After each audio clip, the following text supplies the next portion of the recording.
Mahasiswa Keperawatan A 2017 UIN Alauddin Makassar akan menjelaskan tentang inhalasi sederhana yang dimulai dari pengertian, tujuan, indikasi, kontraindikasi, keuntungan, kelebihan, dan prosedur kerja. Nah, hal pertama yang harus diketahui yaitu apa itu inhalasi sederhana. Nah, inhalasi sederhana merupakan pemberian obat atau aromaterapi melalui uap yang dihirup ke dalam saluran pernapasan dengan alat, bahan, dan cara yang sederhana yang dapat ditemukan serta dilaksanakan di lingkungan keluarga.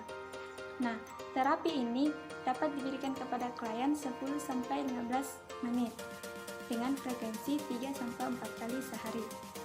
Adapun tujuan dari inhalasi sederhana ini, yang pertama, untuk mengurangi sesak akibat sumbatan jalan nafas akibat sekret. Yang kedua, untuk mengencerkan sekret yang menyumbat saluran pernapasan.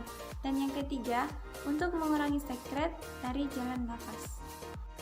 Adapun indikasi dari inhalasi sederhana ini, yang pertama, pada pasien atau klien yang mengalami sesak karena sumbatan jalan nafas akibat sekret. Dan yang kedua, pada pasien atau klien yang mengalami batuk atau pilek dengan produksi lendir yang berlebihan namun sulit untuk dikeluarkan. Adapun kontraindikasi dari inhalasi sederhana ini yaitu jangan diberikan kepada anak yang baru saja makan atau minum susu. Hal ini dilakukan untuk mengurangi efek muntah, di mana mengakibatkan makanan masuk ke dalam saluran pernapasan. Keuntungan dari inhalasi sederhana ini, yang pertama, alat dan bahan yang mudah diperoleh. Yang kedua, cara pemberian terapi yang mudah dilaksanakan. Dan yang ketiga, biaya terjangkau. Kekurangan dari inhalasi sederhana ini, yang pertama, pasien berisiko terkena air panas. Yang kedua, jumlah atau dosis obat yang masuk ke dalam saluran pernapasan tidak dapat ditentukan. Dan yang ketiga, uap air panas dan aromaterapi yang terlalu kuat mengakibatkan terapi ini kurang efektif diberikan kepada balita.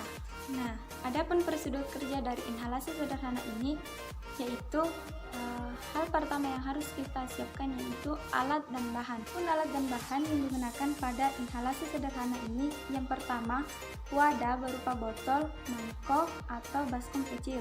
Nah, di sini saya menggunakan mangkok. Nah, yang kedua yaitu obat inhaler atau aromaterapi berupa minyak kayu putih. Di sini saya menggunakan seperti ini. Nah, dan yang ketiga yaitu gelas ukur. Nah, ketika di rumah tidak didapatkan gelas ukur, maka kita bisa menggunakan gelas biasa saja. Nah, yang keempat yaitu tisu atau handuk kecil. Di sini saya menggunakan handuk kecil. Dan yang terakhir yaitu air panas. Ini air panas. Kemudian kita masuk ke prosedur tindakan. Nah, yang pertama itu fase prainteraksi. Di fase prainteraksi ini yang pertama yang harus kita lakukan yaitu cuci tangan dengan 6 langkah. Seperti ini. Kemudian punggung tangan, kemudian sela-sela jari tangan, kemudian dikunci, kemudian jempol, dan begini. Nah, setelah cuci tangan kita siapkan alat dan bahan. Ini alat dan bahannya, air panas, ini mangkok, kemudian ini gelas biasa.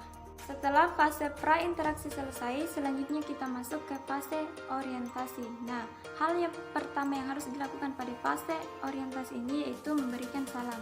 Kemudian kita tanyakan kondisi klien atau pasien, kemudian kita jelaskan tujuan dan prosedur tindakan ini.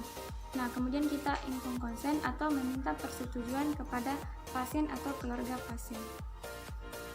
Nah, kemudian kita masuk ke fase kerja. Hal yang pertama yang harus dilakukan pada fase kerja ini, lakukan tindakan ini pada ruangan tertutup. Kemudian cuci tangan dengan 6 langkah seperti tadi. Kemudian setelah itu, atur posisi pasien atau klien dengan posisi duduk. Kemudian, letakkan meja di depan klien. Setelah itu, isi gelas ukur dengan air panas atau air hangat hingga 250 ml. Nah, di sini saya menggunakan gelas biasa saja.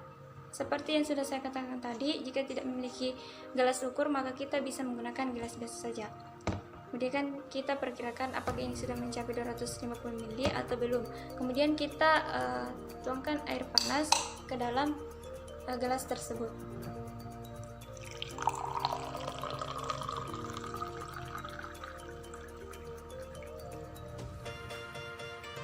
Ya, anggaplah ini sudah mencapai 250 ml. Kemudian setelah itu kita tuangkan aromaterapi ke dalam gelas tersebut. Nah, seperti ini. Untuk air 250 ml kita bisa tuangkan 2-3 kali tetes aromaterapi. 1, 2, 3.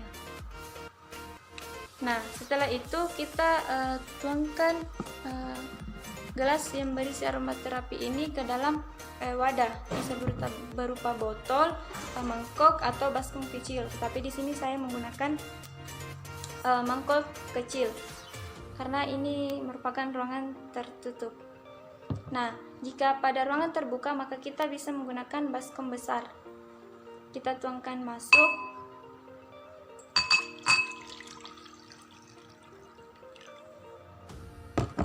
Kemudian minta pasien untuk menghirup uap yang ada di dalam wadah ini dengan cara seperti ini selama 10-15 menit atau sampai dengan pernapasan pasien lega. Kemudian bersihkan dengan tisu atau handuk kecil uap yang ada di wajah pasien. Nah, setelah itu setelah diberikan terapi ini, lendir pasien akan mencair, bisa dikeluarkan melalui muntah maupun batuk. Kemudian setelah itu kita rapikan alat dan bahan, kemudian kita rapikan pasien. Kemudian setelah itu kita masuk ke fase terminasi. Yang pertama yaitu mengevaluasi tindakan yang telah dilakukan dengan menanyakan kondisi pernapasan pasien atau klien. Kemudian catat tindakan yang telah dilakukan melalui lembar catatan atau dokumentasi keperawatan. Itulah tadi prosedur tindakan dari inhalasi sederhana. Kurang lebihnya mohon dimaafkan karena manusia tak luput dari kesalahan. Wabillahi taufiq wal hidayah. Wassalamualaikum warahmatullahi wabarakatuh.